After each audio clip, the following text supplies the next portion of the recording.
Hello, আসসালামু আলাইকুম। আমি শাহানা দীপা শরীয়তপুর থেকে বলছি। কাছে দূরে দেশে এবং দেশের বাইরে থেকে যে যেখান থেকে আমার ভিডিওটি দেখছেন আশা করি সকলেই খুব ভালো আছেন। আমিও আলহামদুলিল্লাহ ভালোই আছি। খুব ভোরে উঠেছিলাম, ফজরের নামাজ পড়েছি এবং দেখলাম যে আজকে দিনটা অনেক রৌদ্রোজ্জ্বল, খুব ভোরেই দেখা যাচ্ছে, অনেক রোদ দেখা যাচ্ছে। তো মেয়ে ওই রুমে ঘুমাচ্ছে, ছেলে মক্তবে পড়তে গেছে, তাই চিন্তা করলাম বিছনাটাকে একটু গুছিয়ে নেই। বাবাকে নিয়ে কিছু কথা বলতে চাই। কিছুদিন আমার বাবা দুনিয়ার মায়া ত্যাগ করে না ফেরার দেশে চলে গেছে।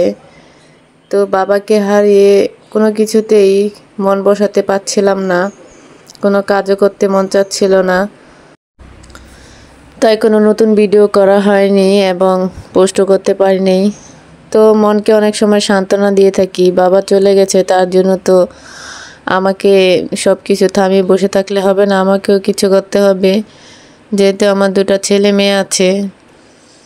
তো কি বলবো, বাবার অপূর্ণতা আসলে পৃথিবীতে যাদের বাবা আছে তারা কখনো বুঝবে না যে বাবা আর মা এই দুটা কী জিনিস। আগে অনেকের বাবা মা মারা গেছে, আমিও তাদের সান্ত্বনা দিয়েছি, বুঝিয়েছি যে আমরাও তো একদিন চলে যাব, কেউ পৃথিবীতে থাকবো না। কিন্তু বাবা চলে যাওয়ার পরে প্রতিটি মুহূর্তে আমি বুঝতে পারছি যে এটা কোনো সান্ত্বনা দিয়ে নয়, এটা পৃথিবীর কোনো সান্ত্বনা দিয়েই মনটাকে শান্ত করা যায় না। প্রতিটা মুহূর্তে মুহূর্তে আমার বাবাকে মিস করি। মনে হয় যে কি হারিয়ে ফেলেছি, যেটা আর কোনো দিন ফিরে পাবো না, বা কোনো কিছুর বিনিময়ে তাকে আর এক মুহূর্তের জন্য দেখতে পাবো না। তবে অনেক আফসোস হয়, যদি একটা বারের জন্য বাবাকে ফিরে পেতাম তাহলে বাবাকে না বলা অনেক কথা ছিল, যেগুলো বলে মনটাকে হালকা করতে পারতাম।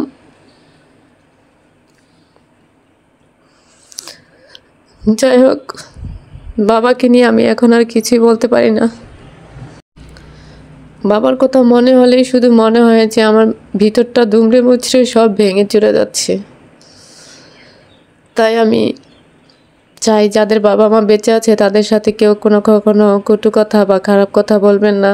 যতটুকু পারেন তাদের সাহায্য সহযোগিতা এবং সেবা যত্ন করার, কারণ এই জিনিসটা একবার চলে গেলে দ্বিতীয়বার আর ফিরে আসার কোনো সুযোগ নেই। সবাই আমার বাবার জন্য দোয়া করবেন। শুধু আমার বাবা বলে নয়, আমার বাবা আসলে একজন সহজ সরল এবং বোকা টাইপের মানুষ ছিল। সে কখনো কারোর সাথে কোনো ঝগড়া করে নাই বা মানুষের সাথে কখনো কথা কাটাকাটিও করে নাই। কেউ কিছু বললে চুপ করে চলে আসতো। হয়তো আমার বাবার ভুলের কারণে আমার বাবা সারাটা জীবন কষ্ট করছে। উপর আল্লাহর কাছে চাই, উপর আল্লাহ যেন আমার বাবাকেও পারে আর কোনো কষ্ট না দেন। আপনারা সবাই আমার বাবার জন্য দোয়া করবেন, বাবা যেন পরপারে খুব ভালো থাকে। শুধু আমার বাবা নয়, পরপারে ওপারে যত বাবা মা আছে সবাই যেন খুব ভালো থাকে। আমিও সবার জন্য দোয়া করি, আপনারাও সবার জন্য দোয়া করবেন। সকালের নাস্তায় আজকে পরোটা বানাবো, ছেলে বলে গিয়েছে পরোটা বানানোর জন্য। তো আমার এই ভিডিওটা তো যদি আপনাদের কাছে ভালো লেগে থাকে তাহলে প্লিজ আমাকে একটা লাইক দিয়ে দিবেন। আপনাদের একটা লাইক আমাকে অনেক দূর এগিয়ে নিয়ে যেতে সাহায্য করবে। অনেক আপু এবং ভাইয়ারা আমার ভিডিও দেখেন কিন্তু লাইক দিতে ভুলে যান, তাদের উদ্দেশ্যে বলছি প্লিজ একটা লাইক দিয়ে দিবেন। আপনাদের এই একটা লাইক আমার এই ভিডিওটাকে আরও অনেক আপু এবং ভাইয়ার কাছে নিয়ে যেতে সাহায্য করবে। আর আমার চ্যানেলটা যদি আপনাদের কাছে ভালো লেগে থাকে এবং এরকম আরও অনেক ভিডিও পেতে চান তাহলে অবশ্যই আমার চ্যানেলটাকে সাবস্ক্রাইব করে পাশে থাকা বেল বাটনটি অন করে দিবেন। এতে করে আমি ভিডিও ছাড়লে সাথে সাথে আপনাদের কাছে পৌঁছে যাবে। আর যারা অলরেডি কাজটি করে ফেলে রেখেছেন তাদেরকে অসংখ্য ধন্যবাদ। আমার পাশে থেকে আমাকে সাপোর্ট দিয়ে সামনে এগিয়ে নিয়ে যেতে সাহায্য করবেন। আপনাদের সাপোর্ট ছাড়া আমি কখনোই সামনে এগিয়ে যেতে পারবো না। আমি আজকে যেভাবে পরোটাটা বানিয়েছি এটা খেতে অনেক ক্রিস্পি এবং অনেক সুস্বাদু মজাদার হয়।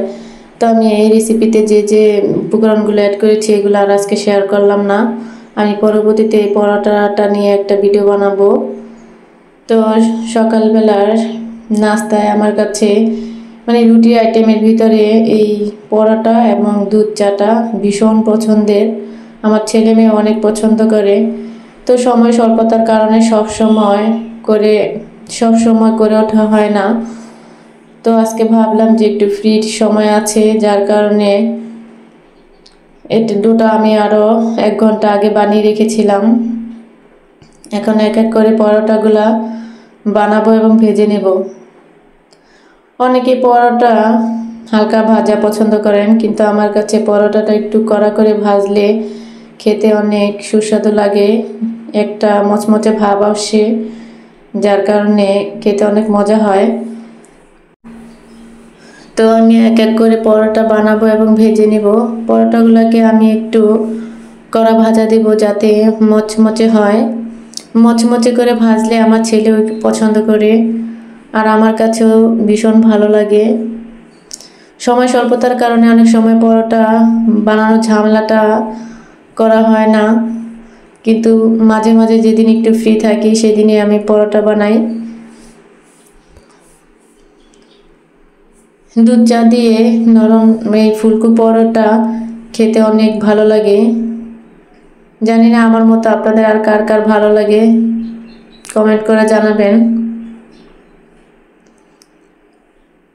বাচ্চারা তো পরোটা অনেক বেশি পছন্দ করে, কারণ পরোটা বানালে অনেকগুলো লেয়ার পরে ওরা এক একটা লেয়ার একটা একটা করে খুলে খুলে খায়।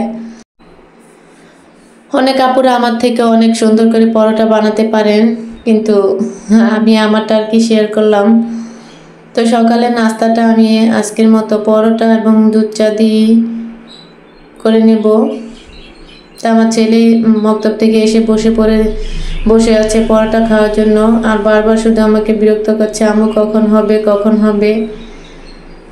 তো মন মানসিকতা যেহেতু আমার ভালো ছিল না, তাই আমি ডোটা বানিয়ে প্রায় 1 ঘন্টার মতো রেখে ঘরে শুয়েছিলাম, যার কারণে আর কি তাড়াতাড়ি বানানো হয়নি। আর পরোটাটা গরম গরম খেতে ভালো লাগে, যার কারণে আমি ভাবছিলাম যে ও মাদ্রাসা থেকে আসলে তারপরে ভেজে নেব এবং গরম গরম ওকে দেব। মেয়ে যেহেতু ঘুমিয়েছিল তাই মেয়ের পাশে আমিও শুয়ে একটু চোখটা বুলে নিয়েছিলাম, এতে করে আমি একটু ঘুমিয়ে পড়েছিলাম, যার কারণে একটু দেরি হয়ে গেল। আমাদের গৃহিণীদের তো একটাই কাজ রান্না করা, ঘর দোর সামলানো, ছেলে মেয়েকে সামলানো। কিন্তু যারা আবার ঘর সংসার সামলানোর পাশাপাশি কর্ম নিয়ে একটু ব্যস্ত থাকে, তাদের তো নিত্যদিন যুদ্ধ করে বাঁচতে হয়, তাই তারা সময় করে উঠতে পারে না ঘরেরটা সামলাবে নাকি বাচ্চাদেরকে মানে মাঝে মাঝে ওদের পছন্দের খাবার পছন্দের জিনিসগুলো আবার ঘুরতে নিয়ে যাওয়া, এটা আমাদের পক্ষে সম্ভব হয়ে ওঠে না। তো যেদিন আমি আমার বাচ্চাদের পছন্দের খাবার বানিয়ে দিই সেদিন ওরা অনেক খুশি হয়। তো ওদের এই খুশিটা দেখলে আর আমার কষ্ট মনে হয় না। মনে হয় মাঝে মাঝে ভাবি যে ওরা যেটাতে পছন্দ করে বা যেটাতে আনন্দ ফিল করে সেটা যদি আমি সব সময় ওদের জন্য করতে পারতাম তাহলে মনে হয় আমার কাছে খুবই ভালো লাগতো, কিন্তু ওই যে সময় স্বল্পতার কারণে করে ওঠা হয় না।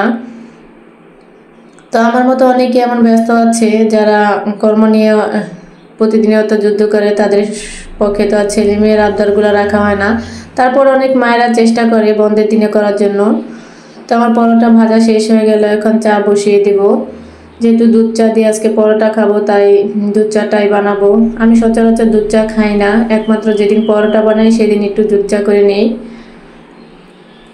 এই যে ছোট্ট ফ্লাস্কটা দেখছেন, এটা আমার হাজব্যান্ড বাড়ি থেকে পাঠিয়েছে। এটাতে আপনি প্রায় 1 ঘন্টার মতো চা বানিয়ে রাখতে পারবেন, এতে করে চা গরম থাকবে এবং খাবার সময় চাটা এটাতে ঢেকে রাখলে বারবার টানাটানির ঝামেলা থেকে মুক্ত পাওয়া যায়।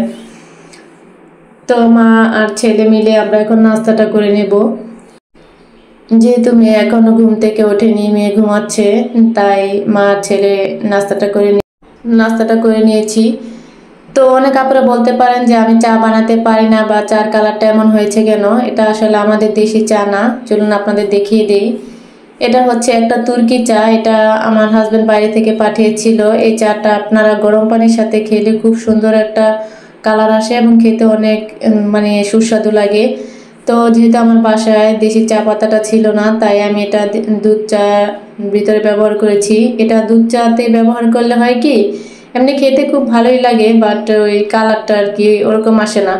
যখন এটা চা মানে দুধের ভিতরে দেওয়া হয় তখন দেখা যায় যে খুব সুন্দর একটা কালার এসেছে, কিন্তু এটা যখন চুলা থেকে নামিয়ে ছেঁকা হয় তখন আস্তে আস্তে কালারটা যেন কেমন কালচে কালচে হয়ে যায়। কিন্তু চাটা খেতে খুব দারুণ হয়, এটা স্বাদের বেলায় কোনো ত্রুটি নেই, কিন্তু এই কালারটার একটু সমস্যা। তো আমার কাছে এই চাটা অনেক ভালো লাগে এবং এটা আমি সবসময় গরম পানি দিয়ে খাওয়ার চেষ্টাই করি, মানে রং চা। ওটার কালারটা খুব সুন্দর আসে, তো আমি ওটা আপনাদের সাথে আরেকদিন শেয়ার করব। তো আজকে আমি একটা জিনিস আপনাদের সাথে শেয়ার করি, সেটা হলো ফ্রাই প্যান ছাড়া কিভাবে আমরা খুব সহজে মাছ ভাজতে পারি, এবং এই কড়াইতে মাছ ভাজতে গিয়ে অনেকে মাছ ভেঙে ফেলি। তো আমি এই কড়াইটা প্রথমে 5 মিনিটের জন্য চুলা দিয়ে রেখেছিলাম, অনেক গরম হয়েছে, তারপরে তেল দিয়েছি এবং তেলটাও খুব ভালোভাবে গরম করে নিয়েছি। এখন এই যে দেখুন আমি মাছগুলো দিয়ে দিব, এতে করে একটা মাছও কড়াইতে লাগবে না। অনেকে মনে করে যে এসব কড়াইতে মাছ ভাজতে গেলে বা বিভিন্ন ভাজা পোড়া করতে গেলে লেগে যায়। আপনারা যদি চুলায় কড়াইটাকে খুব ভালো করে গরম করে নেন এবং তেলটাও খুব ভালো করে গরম করে নেন, তাহলে আপনারা অনায়াসে এই কড়াইতে সব কিছুই ভাজতে পারবেন। তো দেখুন আমি এখানে ইলিশ মাছ ভেজেছি এবং আমার একটা মাছও লাগেনি।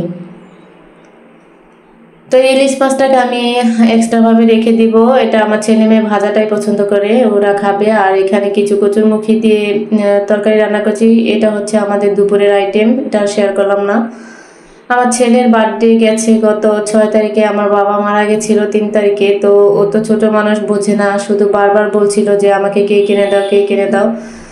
তো একটা কেক কিনে দিয়েছিলাম, এটা আমাদের বাড়িওয়ালা আন্টি আমার ছেলে মেয়েকে নিয়ে কেটেছিল। আর কেকটা আপনাদের দেখানোর উদ্দেশ্য একটাই, যে এই কেকটা আমার বান্ধবী বানিয়েছে, ও অনেক সুন্দর কেক বানায় এবং খুব সুস্বাদু হয়। যদি আপনারা আমাদের এরিয়ার ভিতরে থাকেন, মানে শরীয়তপুরের ভিতরে, তাহলে ওকে এটা আপনি অনলাইনে অর্ডার করতে পারেন। ওর কেকটা আসলেই অনেক মজাদার হয়। আমি আমার ছেলের গত বার্থডে তো বড় একটা কেক কিনেছিলাম, সেটাও খেয়ে অনেকেই অনেক পছন্দ করেছে। এটা অনেক খুব ভালো হয়েছে কেকটা। তো আমার ছেলে মেয়ে যে এতটুকুতে অনেক খুশি হয়েছে, তো আমার কষ্টটা আর কি ওরা বুঝতে পারেনি, ওরা ছোট মানুষ। যাই হোক, আমার ভিডিওটা আজকের মতো এখানেই শেষ করব। আপনারা সকলে আমার ছেলে মেয়ের জন্য দোয়া করবেন।